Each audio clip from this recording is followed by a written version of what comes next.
여러분, 세상의 모든 것들은 시작이 가장 중요한 것이며, 이 시작이 좋아야 과정도 결과도 좋아지게 되는 것입니다.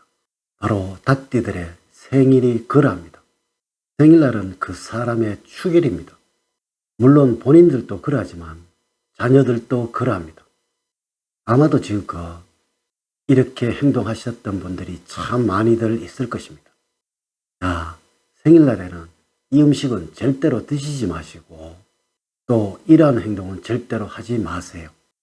이는 분명히 올여름에 그 사람의 운이 살아나지 못하도록 만들 것입니다.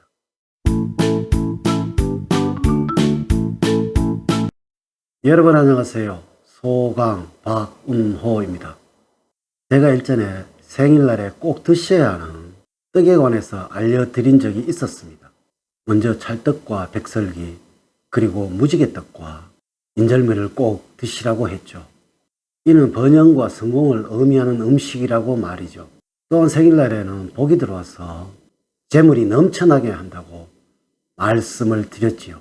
물론 타인들과 늘 잘 어울리고 화합을 하여 좋은 인복을 만드는 의미로 미역국과 함께 드셔야 한다라고 말씀을 드렸습니다. 닭띠분들, 가정은 제가 늘 말씀을 드리지만 가장 최소한의 공동체입니다.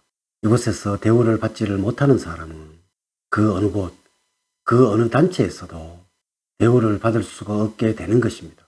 그리고 아마도 여러분들은 이 생일의 의미를 크게 생각하지 않을 수 있으나, 사실 이 생일은 60분에 한 번 해먹는 것이 정상입니다. 이래서 우리는 이를 환갑이라 하고 또 이때 잔치를 하잖아요.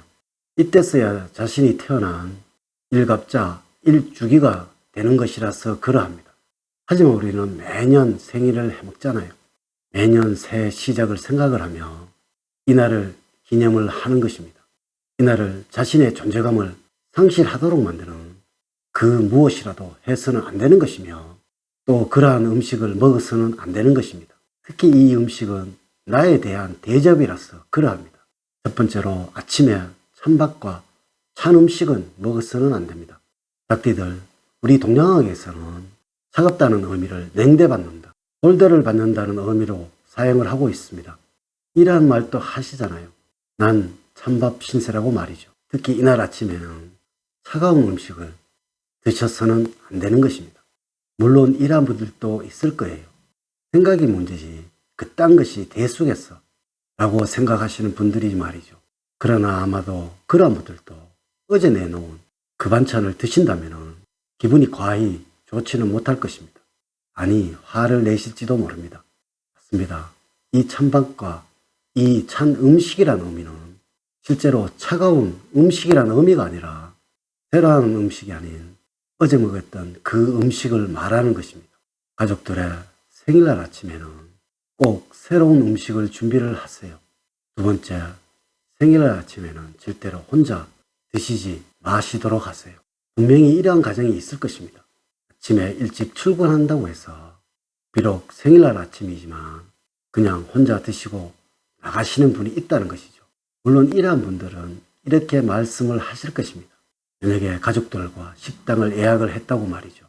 하지만 이것은 최소한의 예의인 것입니다.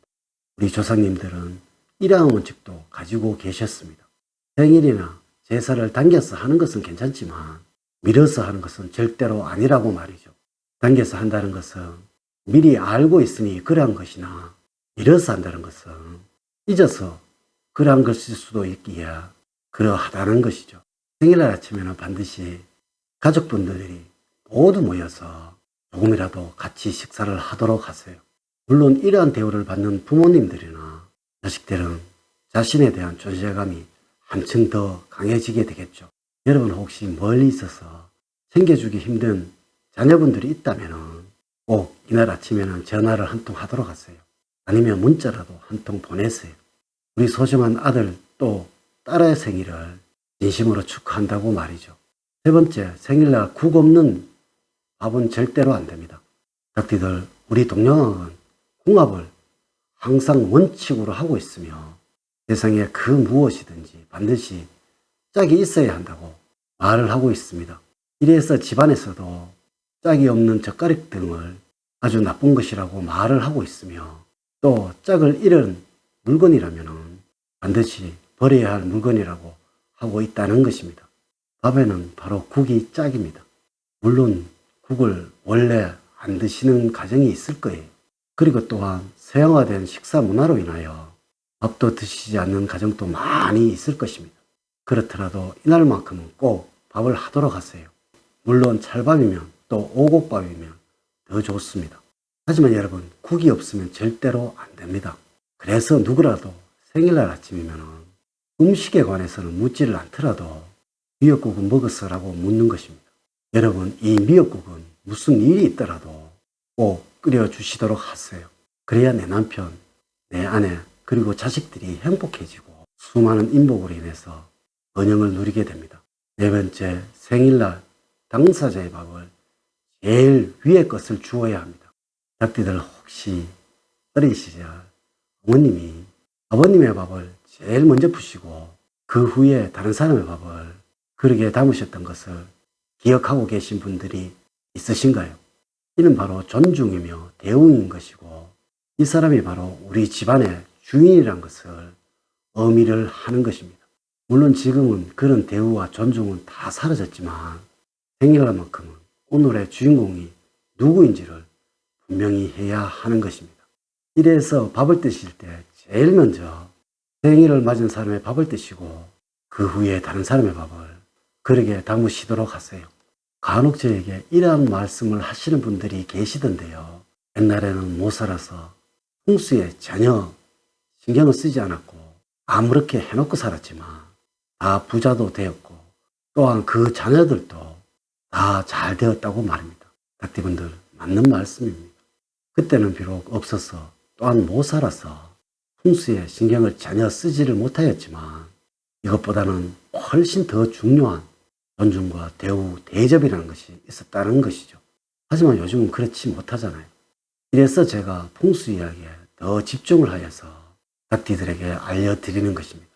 그렇지만 이러한 존중과 대우가 살아있는 가정이라면 다른 무엇이 있는 것보다도 더 번영하고 더 행복해질 것입니다. 이 가정은 서로 사랑을 하는 가정이니까요. 여러분, 세상에 그 무엇도 가족 간에 사랑보다 더 우선인 것은 없습니다. 닭띠 여러분들, 오늘 제가 알려드린 것들은 최소한의 예의이고 사랑의 표현입니다. 분명히 어떠한 분은 그까짓 것이라고 생각할지도 모르지만 이러한 사소한 사랑도 표현이 되지 않는 가정에서 행복이 만들어지는 경우는 절대로 없다는 것을 말씀을 드립니다. 여러분들, 오늘 제가 알려드린 이야기들을 꼭 명심을 하시기를 기원을 드리면서 오늘의 이야기를 마치도록 하겠습니다. 오늘 제 이야기가 도움이 되셨다면 좋아요, 구독, 알림 설정을 부탁드립니다. 저는 늘 여러분들 가정에 사랑과 행복이 넘치는 삶을 만들어 드리도록 노력을 하겠습니다. 다음 시간에는 더 좋은 영상으로 인사를 드리도록 하겠습니다. 오늘 긴 시간 시청해 주셔서 감사드립니다. 감사합니다.